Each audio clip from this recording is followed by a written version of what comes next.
The Quran shall remain uncorrupted, untouched, and unchallenged until the day of judgment. Traditional understandings of ahruf and qira'at cannot answer some of these pressing questions that are now being poked by our people outside of, by our academics, by their academics outside of the faith tradition. Their Quran is exactly the same. The standard narrative has holes in it. That's what I'm going to say. The standard narrative does not answer some very pressing questions.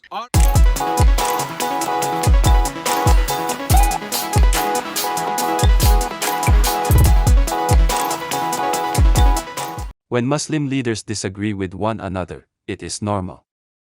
Like the conflict between Muslim rivals, Ali bin Abu Talib and Muawiyah, which resulted in the biggest breakup of the Muslim world, the Shia and the Sunni divisions that caused the biggest religious and political splits in Islam. However, when a Muslim scholar and teacher like Yasir Qadhi self-contradicts himself and makes expressly conflicting statements, it runs the risk and danger of self-contradiction, which is what the Quran itself greatly fears, as it says so in Surah chapter 4, verse 82. About the Quran's claimed preservation, Yasir contradicts himself numerous times. At first, he claims the Quran is preserved, then he contradicts himself and said, there are holes in the standard narrative about the Quran's preservation. Now, he is vilified by other Orthodox Muslims for his theological vacillating about the Quran and its most important icon in Islamic bibliomancy. Could this manifest contradiction be an indication of the lack of transparency and the lack of trust and confidence scriptural scholars and grammarians have about the Quran's origins and preservation over the centuries? Sit back, relax and review this YouTube clip for yourself. I said the narrative has holes, but about what? About what exactly? About the preservation of the Quran? A'udhu billah, a'udhu billah. My interview is very clear, and also I said that, sometimes in an interview you don't use the best words. And I said that no doubt, astaghfirullah, the words weren't the best. But I was not speaking about the preservation of the Quran. A'udhu billah, it's very clear.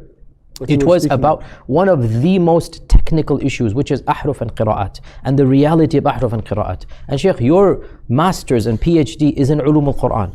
Out of all of the subjects of ulum al-Quran, you know as well as I do that ahruf is the one that تحيرت العقول, that ulama were so Suyuti has كل الأئمة. One of the most confusing issues of ulum al-Quran is haqiqat al-ahruf and all of the masail. Can you explain it please in 1 minute? I know this is the problem, like 3 months. But so there are ahadith mutawatira from the Prophet ﷺ that the Quran has been revealed in multiple ahruf, in 7 ahruf, right?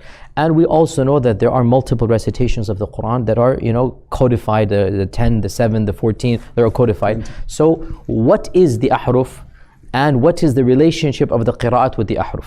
Okay, this is the qira'at means the way, narrator, like Hafs, Asim, Shu'ba, Ibn Kathir. Yes. Now, this is one of the most complicated and dense questions that ulama have written about. As-Suyuti lists 40 opinions in Al-Itqan, right? Ash-Shawkani also lists them. The teacher of our teachers, Sheikh Shanqiti, the one who wrote Adwa al-Bayan, right? He was asked, what is your opinion about the ahruf? And he said, my opinion about the ahruf is that I don't have an opinion. This is a Shanqiti.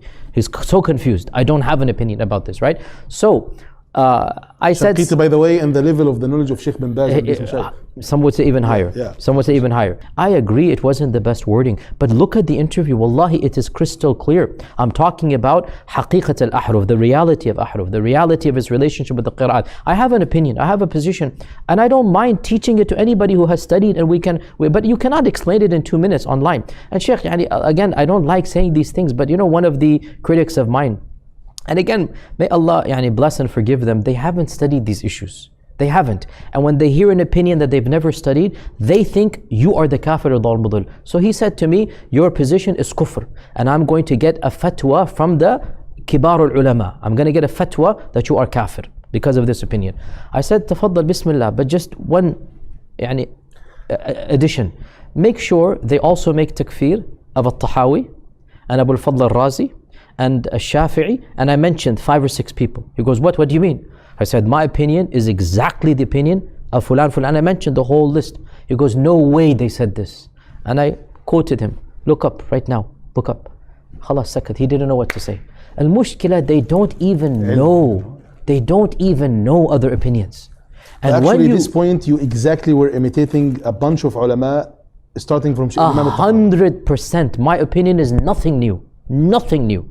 I agree, it's a minority opinion, no doubt. But the words which he used maybe was wrong. Exactly. No, the words I used was wrong.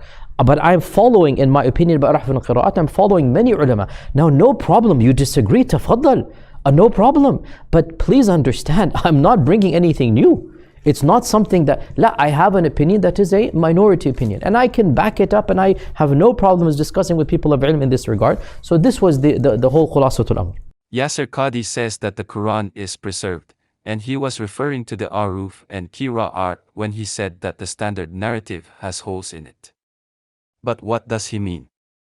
Muslim scholars say that there are differences in the meaning of the words and vocabulary between these variants. So, what do you think? Is the Quran preserved? We welcome your questions and comments.